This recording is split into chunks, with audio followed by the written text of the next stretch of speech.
Nobody know what's going on. Can I talk to you for a minute? Lord, equip me with this gift and left me all alone. Alrighty.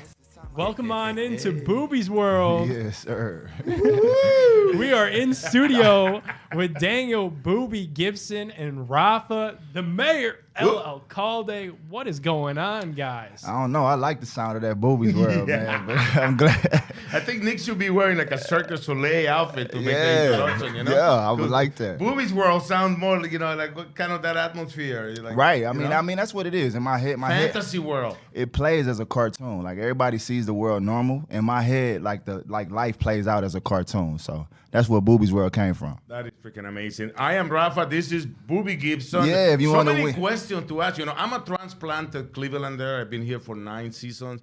And obviously, if you know anything about the Cavaliers and the history and the first time they went to the finals, your name is it's like in bold letters. I mean, I just left Detroit with the Motor City, with the G League team. And literally there were guys walking up to me saying, like, I ruined their childhood from that from that game 6. Literally, like 3 guys walked up to me and said, I ruined their childhood. So like the love has never changed. I stopped playing, I want to say in 2015, but I still continued to come back for different events, different autograph signing. Just they always wanted me to come back. So I did like Love and Hip Hop maybe for 3 years. I did what was it on MTV's The Challenge, the Road Rules. I did that too.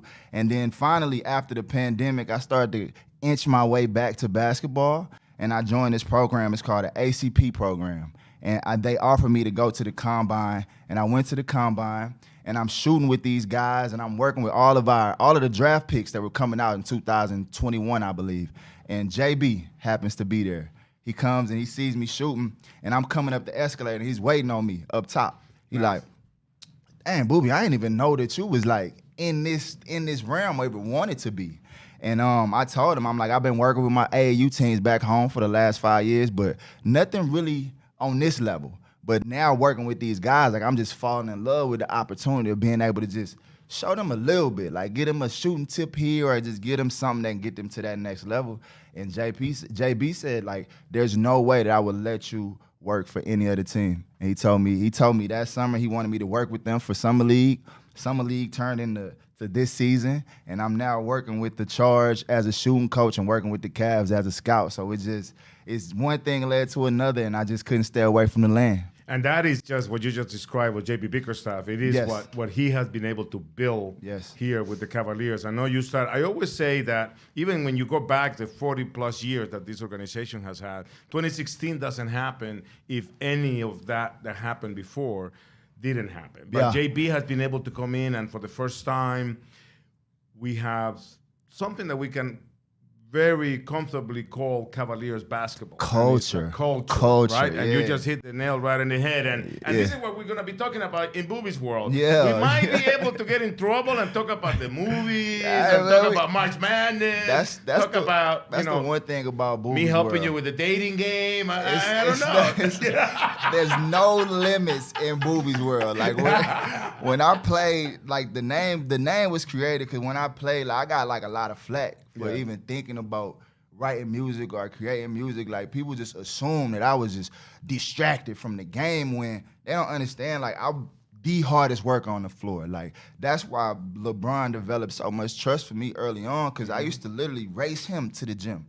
I had to be the first one there, and then we would compete to see who was the first one to leave. But on the outside looking in, after I spent all those hours on the gym, they still wanted to control my time not playing and saying like, oh, like he's making music or there's no way he can be focused on basketball when music was really my way of like therapy, like allowing myself to like settle down and like release some of the thoughts and some of the stuff that I was holding in. So, man, Booby's World was created for like uniqueness, for you to just completely be yourself. And so that's what this show is gonna be, like us just talking about whatever, enjoying and just bringing smiles to anybody that tunes in. When I was told about the opportunity to do the show with you and being part of the Big Play paradise, right? Yes, yes. I was like, I jump, and I said, I'm gonna let Booby do the shooting. I'll do the passing. Yeah. But there's so many things that I wanted to ask you as a Cavs fan, as a basketball fan, and let's go back to the beginning because everybody talks about the 5 threes in game six it was, and all the childhoods that you ruined and all that. But how? This is so many questions I gotta ask you. I'll start soft. Yeah. How do you not end up playing for Houston, University of Houston, and instead go to Austin and play for the Longhorns? Oh, man. I mean, that gotta be like crossing the border and crossing the lines in the big old state of Texas. Actually, like a great question because my dad went to the University of Houston. My dad. So I'm talking about from 9th grade, he was taking me to University of Houston games, trying to get me to go. But where the University of Houston kind of slipped up at, they had a coach at the time, I believe it was Ray McCullum. And when I went on the visit, he didn't really tell me that he was going to like give me the ball and let me do my thing. He was almost like, when freshmen come and earn it. When freshmen come in, you gotta like figure it out. I'm like, in high school, I'm averaging like 35 a game. I'm Houston's all-time leading scorer. I'm going to the even if you not gonna give me that opportunity, just woo me during the process. And he didn't. And then what ended up happening is Texas was creeping in on the other side, and then you got LaMarcus Aldridge, who's a really, really, really good friend of mine. Yeah. And so LaMarcus, we play against each other. I have 45 in the game, and he got 40. And so after the game, almost like they started to do in the NBA. We started like talking about like what making a big team, big three. Yeah. What would life be like together? And so we ended up from that point after that game, every visit that we took, we would go to at the same time to different schools. So we did KU, we did Arkansas, we did North Carolina, and we did Texas. And then when we got to Texas, man, they just rolled out the red carpet for us, man. It was including the student body? Everybody, whatever. Rafa. Without saying too much, man. I know us in Texas. They know how to celebrate, man. We're talking about 6th Street. Oh, my God. So people in Texas were smart because this is the mistake I think McCollum made. Yeah. You were 6th in your high school class, so you were no kid that they could sell something under the table and you were gonna buy it. So I think Texas was ready for you to visit. Yeah. I'm sure that when you say they rolled the welcome mat, man, they really did. They did. And TJ Ford had just had a great season there before, and they had went to the Final Four. And he told me, he like, man, little bro, I'm telling you, you come out here, Coach Bourne's gonna let you do your thing. And that was the selling piece for me. And it was only 2.5 hours from home, even though Houston was at home. And I feel like that would have been like a lot of distractions. Because if you ever been to Houston, there's a lot of things that could distract you. Especially if you're from there. Yes. You got the family, you got the women, you just got everything going on. And so I felt like Texas would be a place that I could just really focus on basketball and really try to get to that next level, because that was the goal. Like, I wasn't going to college to try to spend 4 years there. I was really trying to Was it hard for you? You just get to my next question, but it wasn't hard for you then to leave Austin, to leave campus after 2 years? It was, because it was so fun, but what the NBA was offering me, absolutely not. You would go right now. Absolutely not. As soon as I saw that number, it's time to go. And so once I saw that, and then I just saw the opportunity to really like put Texas on the map. Like, I didn't want to leave the state, and so Houston, I ended up not going there, but I still wanted to stay home so that my parents could come to every game. Mm-hmm. And that's pretty much how I ended up at Texas. And my parents was able to come to every game and watch me play. I still was able to have family there, and I still was able to put on for Texas the way that I wanted to. So that's how I started out, and it was a lot of fun. All right, we're going to talk some more Texas. We're also going to talk some Cavs, some March Madness. But we got to keep the icebreakers alive. So we got to talk a little bit about how Rafa got to Cleveland. Yeah, I need to hear this story. Obviously a transplant, not originally from here. Did the Cavs roll out a similar red carpet for you? Was there some parties going on East 4th, Rafa? Tell us a little bit about how you got started. In a different way. This is the way I like to tell the story, and nobody actually buys it. I always say that in 2014, Dan Gilbert went to Miami to make 2 acquisitions, myself and LeBron, not in that order. Absolutely. But it didn't actually work like that. I was happy I had been the voice of the NFL in Spanish for 13 years. When I was at a point in my life going through some personal stuff and going through the things where I had called some of the most amazing events, but they didn't really mean a thing to me. I saw Eli Manning beat the Patriots, when they were undefeated. I saw both Manning, the Manning brothers, Breeze win their first Super Bowl. And you name it, I have done it, but they didn't mean a thing to me because I wasn't really invested in the conversation of the day to day. So when the Cavs when LeBron came back, the Cavs decided to start doing the games in Spanish. And when I came for the interview, I was really attracted to the thought and the idea that they had of just reaching out to the community, reaching out to the Hispanic community here in Northeast Ohio, and thinking that the way the game was being so global. Yeah, I wasn't really just coming to broadcast for Cleveland or for Ohio, or even for the U.S. It was a global thing now with the League Pass and everything. So yeah, it was perfect. And I finally got my moment in 2016. When this is the thing though, that I discovered. Yeah, going to practice every day, seeing the guys work really hard. The wins are so much more delicious. Yes, sir. But the losses suck. I mean, I hate to lose, and I know you guys as players do as well. And I heard people say, your name is not on the score sheet. Yeah, you shouldn't care. You know what? I do care. Yeah. And it bothers me because I see how hard the guys work.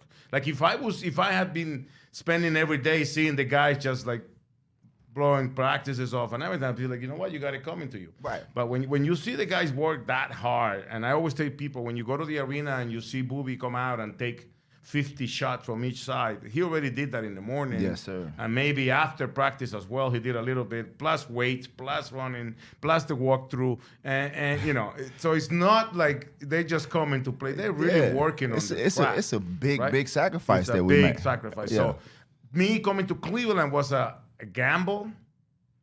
I don't know what the odds were on typical sports, but it was a gamble for me.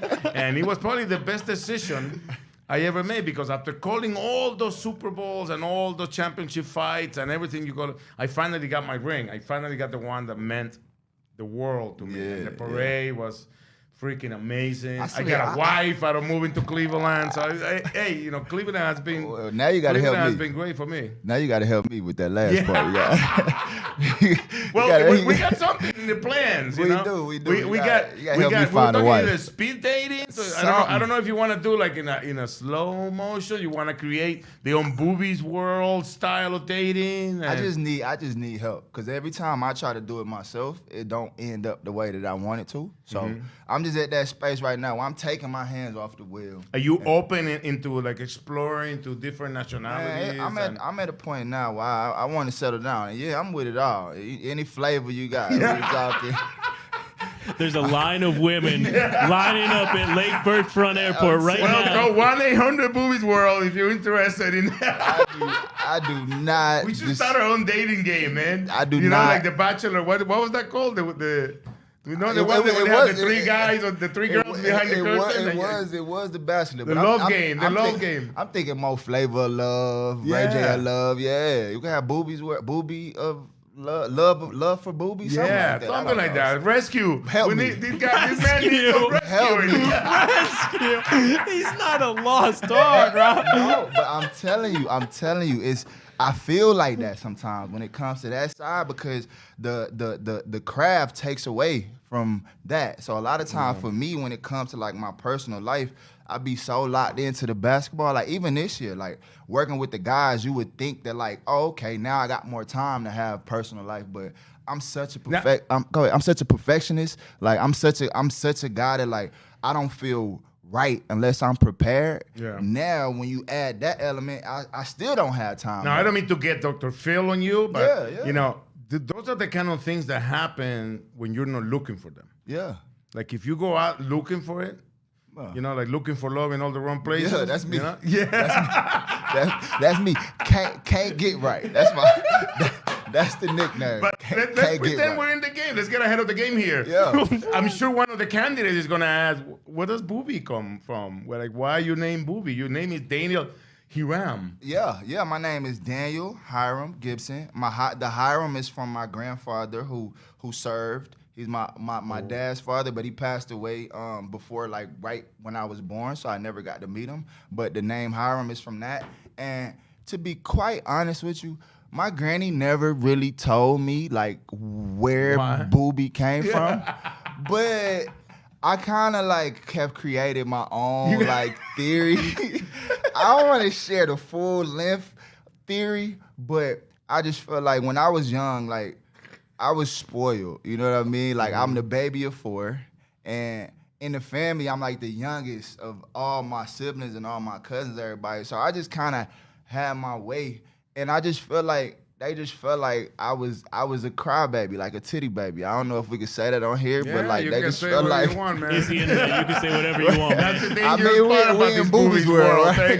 You're the creator of Booby's world. You're the one that proclaimed anything goes. Yeah, so I think that was all. I think I was just lashed a little too long, man. I thought it was like a lost in translation thing because that was the first thing that came to me. Like, had something to do with that. Yeah, I just think I might have just lasted a little too long. And then my granny was really the only one that really called me Booby. Really? Like, my mom, I was Dan, I was D Gib, I was Gib, but like when did it become your name though? Like when I got to UT.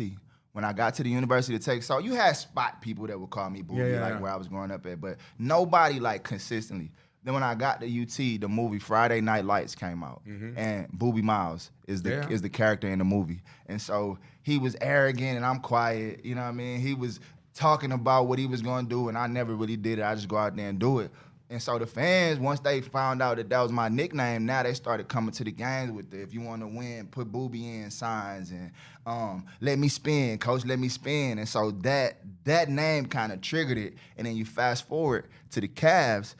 We were playing, it was early on in the season. I wasn't really getting much of an opportunity, and those guys treated me like the baby or the rook as well. And somehow the Booby nickname slips out, and Brian hears it. So he kind of making jokes of it. All right, Booby, like making fun of the name. But then rest in peace, Fred McLeod. He hears the talk about it, and he's like, do you mind if I say that on air? Do you mind if I? Oh wow, he was nice. I would have just gone ahead and he asked me. I'll say forgive me later. He checked with me and was like, man, because they was kind of hazing with it, so he didn't know if I liked it or not. And so, man, he said it that night, and then that night was one of the games that I actually got an opportunity to play, and I actually made some threes. And once he said the Booby called me Booby, Daniel was no more. Like after that, and then you go on to Game 6, and the rest of it kind of really buried the name Daniel. But yeah, it just started that year. They hazed me, and then I had a good game, and from that point on, it just became like. Now a lot of people have to go into Google and put what's his name? It's like Daniel. Yeah. Now I take Ubers right now, and I get in the Uber, and they'll be like, Booby, I thought it was you. I saw Daniel, but I wasn't sure. I'm like, wait, what? But that's just Cleveland for you, man. The love out here, man. This love affair I've had with this city has been so special to me. And yeah, the Booby name, it honors my grandmother who passed away right before I got to the league. But it just to me, like I wear it like a badge of honor. Like people call me Booby. I feel like it honors her, and it just honors like my time and my playing days here. I promise. Go ahead, Rafa. Let me get one more question, because you touched on something that is very important for the fans to hear. Your love for Cleveland. Oh man! And how proud you are of playing just for one team in your career. Yeah. And what I wanted to know, I'm playing the role of the fan in this maiden voyage. Yeah. Of Booby's world. I'm with you. Like what made you decide to cancel every other draft practice that you have, or whatever they call it, tryouts? Workout. Why did you decide to cancel the rest once you came to Cleveland? Man, God, my granny, like literally, I put all my faith and all my hope into Cleveland. I did my first workout was with the Houston Rockets. Like we said, Houston, you home. Too many distractions. I go to my workout, and I can't hit the ocean from the beach. I'm talking about shots that I make in my sleep. None of them going in. Can't score, right? And then the next workout, it's a big time workout. And at that time, like, guys didn't want to work out with me. So guys was really ducking my workouts. But this one, it had Kyle Lowry, Rajon Rondo, and I want to say, might have been Aaron Afalo. I can't remember who the other guy was, but these were guys that were projected to go ahead of me. And they said okay to the workout. Smoking them. Oh man! So we come to Cleveland. We come to Cleveland. Let me set the stage for you. You got Bron in the corner. Was it at CCC? No, this was actually at the Q. At the Q, yeah. When we used to have the practice court upstairs. It's still there. Before they built CCC. So we go upstairs and you got Bron in the corner getting a massage, just hanging out, just having a good time. But you see LeBron in your workout, you naturally just like start to like, oh, somebody's watching. Yeah. So you kind of turn up. And I mean, from the moment that we started doing just like warm up drills, I would never say I had like the most bounce, but on this particular day, this particular time, I'm getting to that rim. You might thought I was baby Bron. I'm dunking, two hands, everything. And I'm just like, what is going on, right? To me, in my head, I'm like, oh, this might be one of those days. And so we started playing ones. I'm having an amazing workout. And then we get to the end of the workout, and the Cavs have this drill where you shoot, like, I want to say every spot like in a minute. And I broke the record of whoever had shot before me. And so now I'm like, I had one of the best workouts I ever had. And then to put the icing on the cake, I go upstairs to Mike Brown's office. I'm so nervous about having a conversation with him overall. I sit in his seat, which means I ain't even I have no idea how I walked around the coach's desk and sat in Mike Brown's seat, and he comes in and he like, look. He like, oh, well, I guess you interviewing me today. Like, that's how we kind of like broke the ice coming in. Good. Yeah. He sat on that side, and he was like, what questions you got for me? And I'm like, man, coach, you put me on the spot. But I'm like, well, if y'all drafted me, do you think I can help y'all team? Like, that's the first question I asked him. And he was like, man, the way you shot the ball today, you have an opportunity. And then we kind of switched back, and we had that conversation. But then when I left that day, like the energy in the building, the energy from everybody I talked to, I just felt like they had 3 draft picks that year, and I just felt like they were gonna take me with one of them.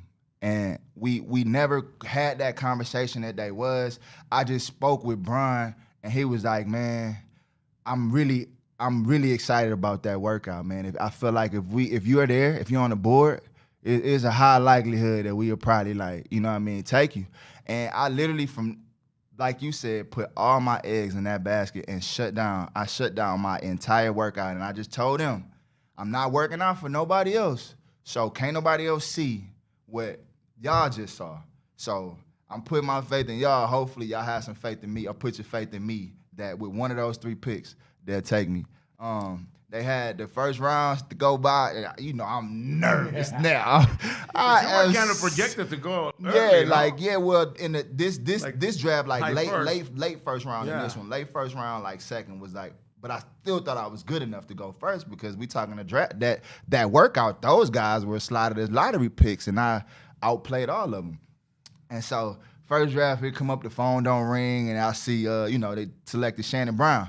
Now, the next 2 picks is in the second round. I'm like, oh, shit, maybe I should have worked out for it. I don't know. Maybe at least 2 or 3 more teams. Come on. Man, I was nervous, sweating bullets, man. And then, speaking of my grandmother, I go back to the living room, and they called me like almost the start of the second round, and they was like, "We don't worry, you gonna be our next pick." And man, I cried, walked out to the street, broke down, because I really had put all of my faith and all of my hope in them taking me. And I feel like that was what started like that love affair with the city. How old were you when you said to yourself, "I want to be an NBA player"? Like, because I know you always play basketball and you were a great player. What was that moment when you just said, "You know what, I can"? I was pretty good in like 8th grade. And I want to say my 8th grade going into my 9th grade year, I came in as a freshman, and TJ Ford's team was a senior, and they had the #1 team in the nation. They were beating your Oak Hills, they was going everywhere and beating all them. and they were our first team on the schedule of my 9th grade year. And I was in the 9th grade playing on varsity, so it wasn't much expectation for me to do anything in that game. And I gave them 30, like off the rip. 30-piece. Quick little 30-piece. So that day, after that game, I said, if the number one team in the country is coming, I'm coming into their building and scoring 30. If this is the best players in the world right here, and I got four more years to get to that, I feel like I got a pretty good chance of making it to the NBA one day. That's when I really started to believe and put the work in to go coincide with my belief, probably in the 9th grade.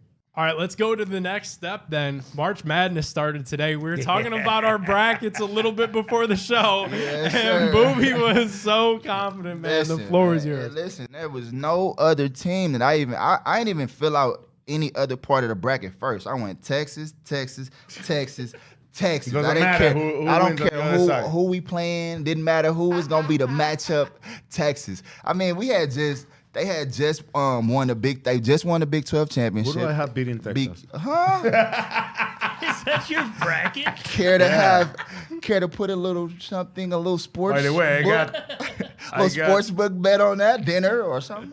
Think about it. This is without me thinking I was going to come to Booby's world, but I have Texas losing to Houston in the Midwest. Hey, we just talked about that earlier. We'll leave it in the family. There's no way that we're losing to the little brother. If Texas play Houston, anybody that want Nate Hinton, he's on our team. I know all of the Houston guys. Anybody, they all got my number. If they got faith, if we both make it to that game, come see me. I got all the faith in my team. You got any money with Nate Hinton in the that's what we were saying. If it gets to that point, because he big Houston fan. He big. Well, he almost. I mean, he was in a team that was really close to making it to the. Nate's an incredible kid, incredible player.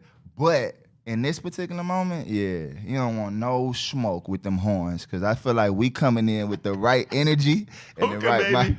Yes, sir. Hook 'em horns, man. Forever. So listen, if they make it to the Final Four, you should come up and you be on my broadcast. I'm gonna be calling for the 6th straight year. We're gonna be in Spanish, but I'll put you in English. Yeah. I mean, I know a little Espanol. Hola. We're gonna be in your hometown, mamacita. Hola, mommy. There you go. That's the phrase you need to know. That's all I know right there. For a dating game. Yeah. And I gotta bring you. And that's my kryptonite too. Now. All right, Rob. On that bracket over there, who do you have winning? Houston. Okay, you got Houston. Man, we got the Texas rivalry here. We got Houston beating Purdue. Okay, cool. That don't take anything to the bank from what you hear here, because it's just like I do the Final Four, but I really don't get into it until it's like the Elite Eight. Get to the late, because right now I can't really start preparing for, I could have been preparing for Virginia, and they're already on the way home. I feel like with the whole scouting piece that the Cavs gave me this year, I thought I knew more about March Madness coming in.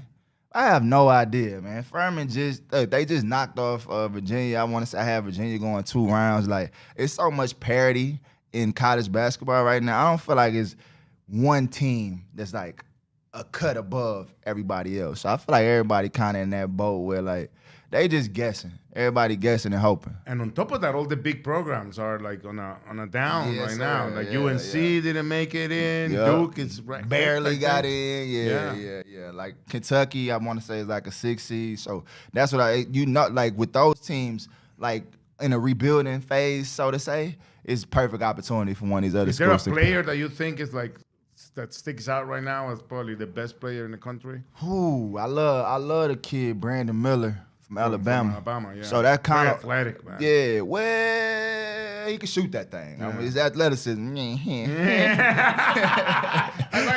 I'm looking with my eyes. Yeah. He actually took off and dunked on somebody though the other day, and I was like, "Whoa, I didn't know he had that." Maybe that's the game I was watching. I was like, "Man, this kid." Yeah, because he played. He can played fly. like we're getting scout Booby now. Yeah. That's it right now. I enjoy it so much, just being able to kind of project guys and like break guys down and just kind of see like what piece of their game would they need to add to just go to that next level. That's the piece of scouting I feel like I do you concentrate more on what they need or what they have that you think could work at the next level? What they have. Like I initially just like watch you could add better than right, because most of them, like you playing in college, you have a different setup in terms of like the defenses, like the big can just shit in the paint all the time. So you're not gonna have that at the next level. So you gotta be able to like see a guy's ability, his first step. He might have a crazy first step, but in college he might not be able to get all the way to the rim because it's a packed paint. But that same first step at the next level would work a whole lot better because you got that 3 second in the key. So it's just looking for those little pieces in that game, like you said, that's translatable that these guys already have, and in watching that game, what piece that if they focused on or put some work into could take them to potentially like a whole nother level. This is one of the things that I have heard, working on both levels, on both sides, that sometimes also in between the years affects the kids, because sometimes some of them have issues translating their game, either different terminology or different ways that the game is run. And sometimes that affects a lot of the kids too, because they might have the talent, but they might not have it up top. The elevator sometimes don't go all the way to the top floor when it comes to like basketball IQ. You know what I mean? Like just knowing where to be on the floor sometimes, like gets you buckets. Or we talked about it off camera. When you think about these kids having an opportunity to play at an NBA level, the thing that NBA coaches value is being able to trust a player, being able to know that like if I put this guy in the game, he gonna remember to play, he gonna be in the right position, and he not gonna let his teammates down.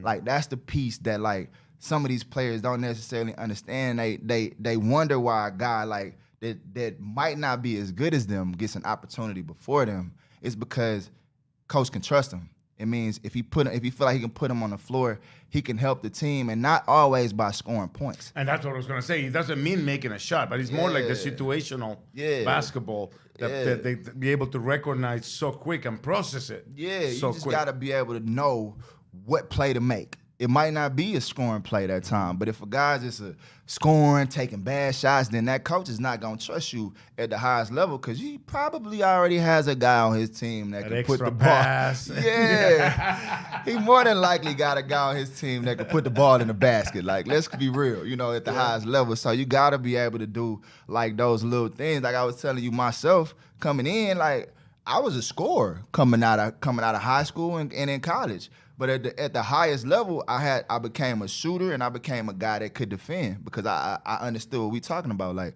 we got guys that can maybe penetrate a little bit better than me. Or we might have guys on the team that play defense, but they not game-changing defenders. So, okay, I see what we need. I'm finna get out there and bring that. And I feel like that's what I try to instill in our charge guys or our combine guys or anybody that I have the opportunity to have a conversation with. I was keynote speaker for Portsmouth. And a few of those guys during this season came up to me and was like, man, just thank you. Just thank you for sharing what you shared. I talked to them about like my rookie season and how never really got an opportunity all year consistently. Like I would get in one game, two games, play good, then I wouldn't play for 10. Then I would get in for 2 more games, then I wouldn't play for 10. But I never let that change my approach and like my work ethic and how much and my drive and how bad I wanted to be there. And so by me continuing to stack those days, by the time the playoffs came, we were playing against Washington, and Gilbert Arenas is being Gilbert Arenas. He hibachi. He cooking everybody. And so now all of our guards got 2 fouls, and Coach Mike Brown come down the bench. I'm in Booby's world at this point. I'm not even thinking. You're thinking, what am I eating at halftime? Where are we going after the game? I'm not thinking I'm getting in this game. And coaches come down there, they say, Booby, get in and stop that motherfucker.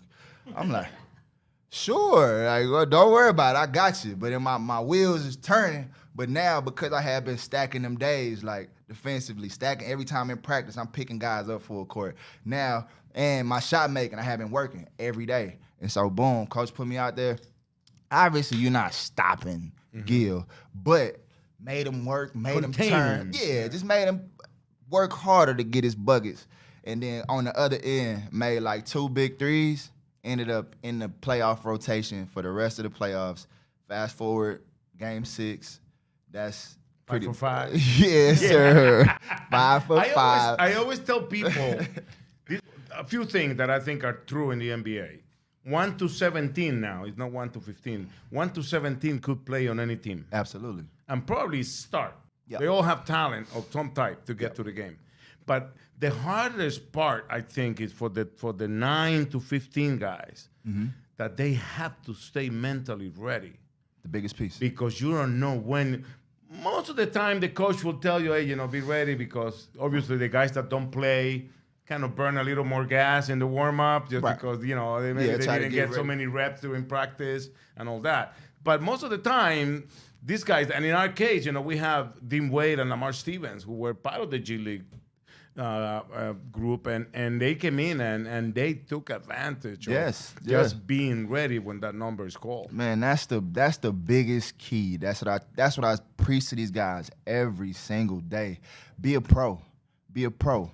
I don't care how many minutes you get, and I don't care what your opportunities are. You're still this close from your dream. So put the work in that reflects how bad you want it. Like, put the work in that reflects how bad you want to be there. If you want to be there that bad, get here an hour before practice. Get shots up an hour before practice. Stay an hour after practice every day. Because that's how bad you want it, right? Or do you just want it bad enough to get there a couple minutes before, get a couple shots after, and then you wonder why you don't have like that confidence or the mentality to push through adversity. So I feel like the biggest key is because it's not gonna happen on the time frame that you expect it to happen. It's like if you think it's going, if I work hard for 3 games, it'll probably happen in 10. So you just have to be willing. You least expect it. You least expect it. And you got to be ready, though. Imagine if you just like, man, I ain't going to get the call up and just decide to just not work and not prepare yourself. And then you get that opportunity. You're never going to get it again. You got to work closely with Sam Merrill. I have. Tell us about Sam. He speaks fluent Spanish, by the way. I did not know that. That dude went to Nicaragua for 2 years after graduating high school. And that just tells you the type of person he is. Yeah. Having the talent to come in and go and get a scholarship to go play college basketball and pursue a professional career. He chose and went 2 years to help people in Nicaragua. So that to me, puts him a little bit higher than everybody else, but he's a great shooter and a sneaky defender. That's who he is. Every time I see Agent Sam reporting for duty, Agent Sam is gonna show up and do his job. Exactly what we talking about right now. He might not jump off the page as like the best athlete in the world, you know what I mean? But he's always gonna be in the right spots. He's always gonna move with the ball, move when the ball moves, and give you the right spacing on the floor. And if you leave him open for a split second, he's going to shoot your eyeballs out. It's a basket. And so you combine all of those things and the consistency. Guess who was the first guy in the gym every day for practice? Agent Sam. Guess who was one of the last guys to want to leave? Sam. So now, why does he get the opportunity? JB has seen a consistency throughout the year of him being in the right spots defensively, and when he get his open shots, he make them. So now he gets his opportunity up there to showcase the same thing. What happens? He showcases, he's ready and prepared, showcases the same thing, gets a 3-year deal now to figure it out and showcase what he can do. Keep working hard. That's what I'm telling you. He's the prime example of staying mentally sharp, mentally ready. Because there was one day, and I don't even know if I guess he can share it now because it's worked out for him. But there was one day in practice, we shooting before practice, and because none of the guys had got call-ups, he was already starting to think about playing overseas.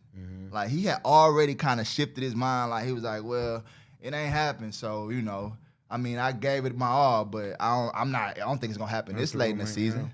But didn't change his work ethic, didn't change how hard he was playing in the games, and then boom. Like we just said, never on your time. Yeah, I'm telling you, man. I always tell people, and not just athletes, but anybody, just keep showing up. Yeah, man. And things are gonna happen. And working hard, keep showing up. So we're gonna talk a ton of Cavs on the show. Obviously, nobody's closer than you two. You know, Raf calling every game. You know, Booby in the role that you were in this season to coach a lot of the guys, the scout upcoming guys. Yes, sir. Let's take a little Cavs turn to the show. A lot of fans want to know what makes this current Cavs team so fun right now, because we've obviously had a little rebuild when LeBron left, but it seems like this team really has something special to it, and they're a lot of fun to watch on a night in, night out basis. You know, I think the best part about this team is that they have built something of their own.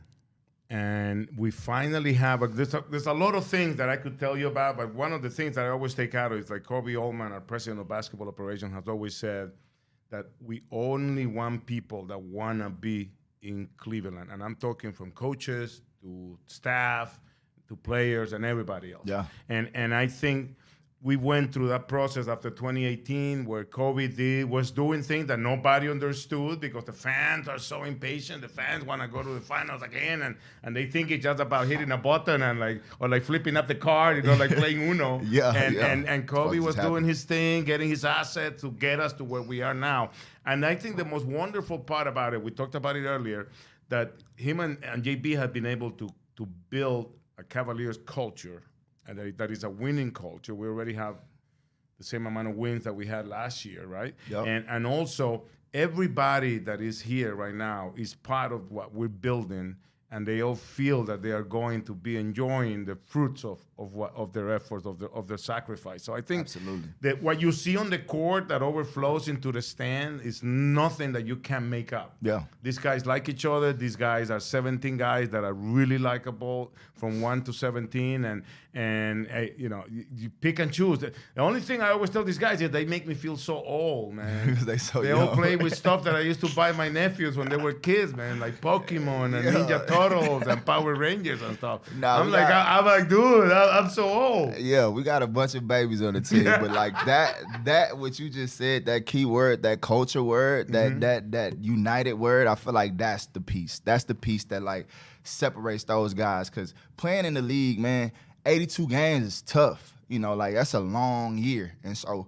when you got guys in and out of the lineups, you got to have that culture set up to where you can just plug a guy in, he's gonna play the exact same way that you expect from your guys. And that's another testament to JB. Yeah, but think about it. When we were winning the championships, whenever the bench came in, it was like a whole different unit, a whole different type of basketball. Yeah. And now the Cavaliers, yes, we have stars like Donovan Mitchell.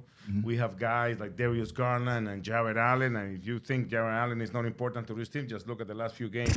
The difference that the offense. Hook on. Yeah. Just mention that he's also a long one, right? Y'all gonna hit that a lot. But the Cavs are dangerous when we play as a team. Yep. When the bench scores, when we have 6, 7 guys in double figures, because that makes the defense work. They can't just concentrate in 2, 3 in Donovan and Garland. I mean, they can take them apart. Caris LeVert has been on fire, and finally, we have the bench back again, getting ready. And I think these series that we've been playing, I don't know what you think, Coach Gibson. Yes, sir. We always talk about the inexperience of playoff, right? Yeah. I believe these 2-game series help the guys in terms of the adjustments from game 1 to game 2, because what you got, and what you got, the open shots you had in game 1, they're not going to be there, or you're going to have to do a little something different to get them on game 2. And I think that's a big learning experience with the series that we have coming up with Brooklyn and with Orlando. You have to play the same team. You prepare for the same guys. The video sessions are different, and everything else. So that's something that makes sense, like in terms of the experience gaining these guys. I'm glad that the NBA set it up that way now. Yeah, because like even teams like with us having so many young guys out there, like you said, I don't know if they fully understand the difference in playoff basketball, like playing against the same team and trying to win those 4 games first with that team having no more secrets. every play you ever ran. They know your plays. They know it. Like literally, they put scouting teams on the floor that try to imitate the guys on the other team so that you play against what they gonna do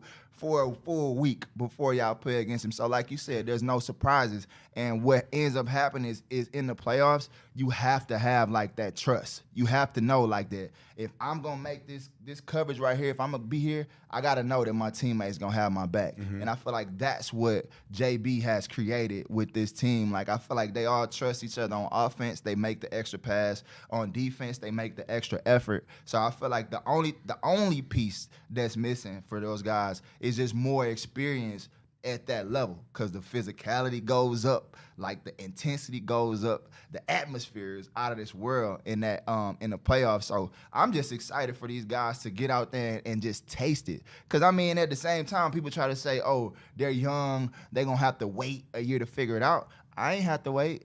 Yeah. I ain't have to wait. My rookie year, I go straight to the finals. We might have got swept. And had no choice about it. Yeah. We might have got swept, but I got there. Yeah. You know what I mean? I got me an Eastern Conference championship, but I feel like because I didn't know like the pressures or everything that went into it, I just went out there and played basketball, and I feel like that's what our young guys are gonna do. What's the biggest difference you think? Would you say, because everybody. The great guys who's gonna say, "Oh, it's just another game." Yeah, but we all know it's not, and we all know the fouls are a little harder. We all know it's a little more physical. The referees don't blow the whistle as much. A little more liberty. But what's the biggest difference? Like, you would what advice would you give these young guys and say? Well, obviously they have to taste it and they have to get their feet in the fire to figure it out. But there's nothing like NBA basketball. People ask me like, what do I miss about playing the playoffs? Because there's nothing that you could do to imitate it or prepare yourself for it. So what I would say is I'm pretty sure JB is already telling those guys, like, for one, the physicality is going to go up. They might have been all year saying, oh, you can't bump, you can't touch. They might have been calling those fouls like that. But with that intensity that high and with so much at stake, the referees tend to bag up a little bit and let you have to play through like a lot of physicality. So like the tougher teams, the teams that are like united are the ones that usually break through and win championships. And so like what our team is gonna have to learn is that at that level, like you're gonna have to turn up your physicality, turn up your ability to want to stay together in adverse situations, because the road in the playoffs is extremely tough. Like, and so I just feel like those guys will get a taste of that, but it's just them understanding like that level of intensity and that level of physicality is gonna go up to a place that you haven't yet experienced, but because you've been playing basketball your whole life, it ain't nothing that you're not capable of doing. But when all of the best players in the world, and this will be the best teams in the world, now meet up to try to win. To be the best team in the world, you gotta know you're gonna get some of the best basketball that you've ever experienced. And that's the fun part, though. That's the fun part. You get to play at the highest level against the best competition and let the best man win. Well, speaking of that intensity, man, the Cavs are good at home, and Rocket Mortgage Fieldhouse this season has been an best fans in the world. Best fans in the world. Hey, it's been an intense place to play, and they're 28-8 at home this season. They got Washington at the Fieldhouse tomorrow. What makes Rocket Mortgage Fieldhouse such a special place to play, Booby? And what's the difference between playing at home in the NBA and playing on the road? Man, it is a sports town. Like, Cleveland is a sports town. Like, they genuinely care about the players. They genuinely care about their teams. Like, when we won 68 games, they was packing it out. When we lost 25 games in a row, they were still packing it out. Like, Cleveland fans care. Like, I've been to a lot of arenas in the NBA, and like some of them just go to the game and like enjoy the game. You know, they come back, it's a show, they kick back, and they really they go to see who showed up to the game. Yeah, they cheering for what the players. Star came to the game. Yeah, they playing on cheering for the players on the other team. Like, they came, but like that's not happening here. You know, in Cleveland, like they really want to see their team be the best team, because Cleveland gets a bad rep outside of Cleveland. Like, it's not one of the major markets where like players want to come, but the thing that makes you want to come is because like when you're here, you realize just how passionate the fan base is about the players. So I just think the guys end up like taking on that culture. Like, they take on like that grit and grind of the city, and like I feel like that's what makes it hard to win here. And then just naturally, role players play better at home, and it's tougher for your role players on the road. It's the noise, man. I always tell people, go lose a 10-point lead at home and lose a 10-point lead on the road. And see if you feel any different. It matters. It matters. I don't know what it was about me though, man.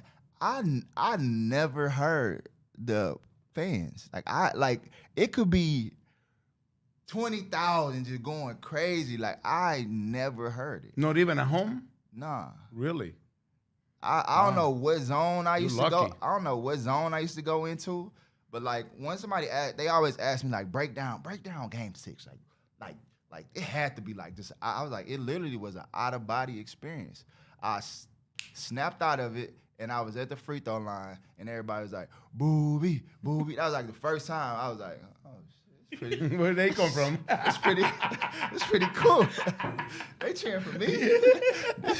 This is awesome. Yeah. But yeah, like I don't know. I think I just had a way of like just like zoning out and not hearing it. But like everybody don't have that, and so like you're saying like when you on the road and in these different environments, like you said, if a team goes on a 10-0 run on when they're at home, feels like you down 20. Yeah. And so like that's what we were talking about. Guys being able to understand that playoffs adversity is gonna happen because guys are just gonna play better at home, but you got to be able to stand those runs and sustain your same energy if you want to try to win a chip. One of the things I think will be a great benefit for the Cavs is that JB has been able to keep these guys under control, or at least teach them how to be still the same team even during adverse times, right? Because usually when the hard times hit team, that's when the finger pointing start going.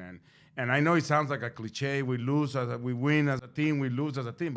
But this team really has been together. And I remember last year we were out west and practicing at USC. You know, we practiced we used to practice at UCLA, but because it was Evan in first year, we practiced at big time. We practiced at Big USC, right? Yeah. And it was so funny because we walked in and there's a poster of DeRozan blocking Kevin Love in one of the posters in the gym. So of course, you know, everybody was picking on Caleb on that one. But he mentioned to them about, you know, because we started the West Coast swing beating Denver and then beating the Lakers, I believe we did, and then we had another LA game, and he was like, "Listen, you guys, we're winning right now, but you better be ready for when the time comes.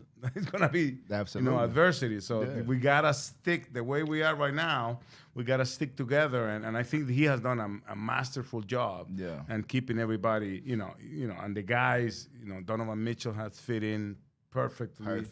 You know, and everybody has come in. Caris LeVert came in and just join the group, and it's just a group of 15 into one, and I don't know how else to explain it, but they are a machine. It's just like one thing moving together. The key word you said earlier was bought in. Like they all have bought into like his philosophy and their roles. Like look at Ricky Rubio, man. Yeah, like they all understand it. Like Caris could easily, if, like you said, start for another team, start for a bad team, go get 20 and not have to play as much defense as he plays. But I watch Caris, and my man is giving max effort on defense. And people don't even look at the stats, too. He always gets 5-6 assists, too. Man, I mean, it's unbelievable. Playing the game he impacts the game in so many different ways. But also, you know, another story that I like to share with people is the job that, you know, we talk about JB, and I think he's the architect of what Kobe, the pieces that Kobe has given him.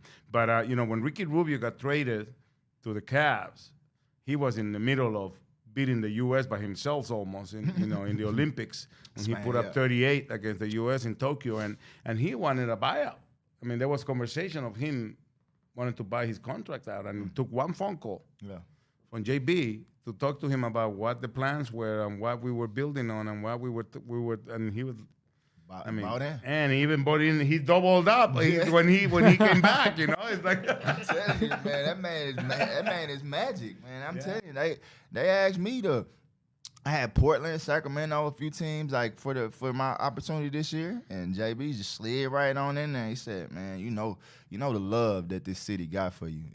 I just think it would be smart to just, start your career here and like just build with these fans. And man. He got me right. I bought in too. I'm like, I'm coming right back. Booby's World, Ohio, America. Well, you guys know that we're not going anywhere. Let's talk a little bit more about the show as we kind of wrap this thing up. So we're going to be in here every week chopping up about basketball, about life. And like Booby said, it is Booby's World. So I'm bringing friends to introduce to Booby as well. Hey, that's going to be my favorite That's gonna part. my job in this show is to bring guests. Yes. So Booby can actually interview them, but as part of the of the show, but with a second purpose in mind. Yeah. I'm open to it all, man. We sit them down and we figure it out, man. Anything goes. Anything goes in Booby's World. I might change my bracket after this. And we're gonna have a lot of fun basketball guests too. We've already had some talk before the show about some fun guys that we could bring in from the Cleveland basketball community, both old and new, kind of bridge that gap of basketball fans here in Cleveland. So Booby, it's great that you're back, man. Raf, it's great to have you. I'm just hoping that we take a little longer to hit the iceberg than the Titanic did on their maiden voyage, Hey, we need to make it. We gonna slide right past. Yeah. In Booby's World, see, that's the beauty of us. Yeah. Like we can create like a little cartoon. We just swing by. Yeah, we slide right on the side of that thing. We good to go, man. You see that logo on you see that tricycle right there? It's slide right sir. I'm gonna start riding mine. I got me a little 3-wheeler. I'm gonna start pulling up in and driving through the little airport, coming into the studio, just like Bobby from Bobby's World. Sir. Right into the old Burke Lakefront Airport. Well, guys, you nailed it. Everybody go subscribe to Booby's World on YouTube. Baby. We're on Twitter. Go follow Big Play on Facebook. The show is going to stream live every week. Let's go, Cavs. We'll watch a lot of basketball this week, and we'll see you guys next week. Whoa. We didn't get any freestyle in. We were talking freestyle. Oh, yeah. How are we going to do a little freestyle? That's going to be one of the segments of the show. Wow. Actually, before we go, do we have time to extend this a little bit? Yeah, go. Are you a better? I know you're a freestyler, rapper, whatever, but like, I know. Artist. I don't want to ask you. I don't want to ask you, but you better than Iman Shumpert, right? Rapping? Yeah, man. I feel like I was really like the first original. The original. I just really couldn't do it because I was still trying to make sure that I wasn't seen in the wrong light. But anybody that kind of like really have heard me make music, they kind of know I'm probably the best. Just share a little bit with the audience, man. I gotta give it to them, but the way that I do it, we ain't gonna. I don't want to rap a cappella. What we gonna have to do is you need a beat. We're gonna have a special segment. You know what I mean? We have a special segment where I'll let the fans pick whatever popular beat that week or whatever. And I go in and put me a little freestyle to it, and we'll just make it a thing that we do weekly, where I just showcase that part of my skill set, which is... That might get you extra time on a date, man. I'm telling you now, I got bars. That's how we'll wrap up every show. There we go. One thing I got is bars. You know what I can talk that talk now. I'm in. I'm in too. All right, go subscribe. Yes, sir. You guys crushed it. We'll see you next comment, week. Share, all the above. Oh, yeah. You want to win, put Booby in. Man. See you next week.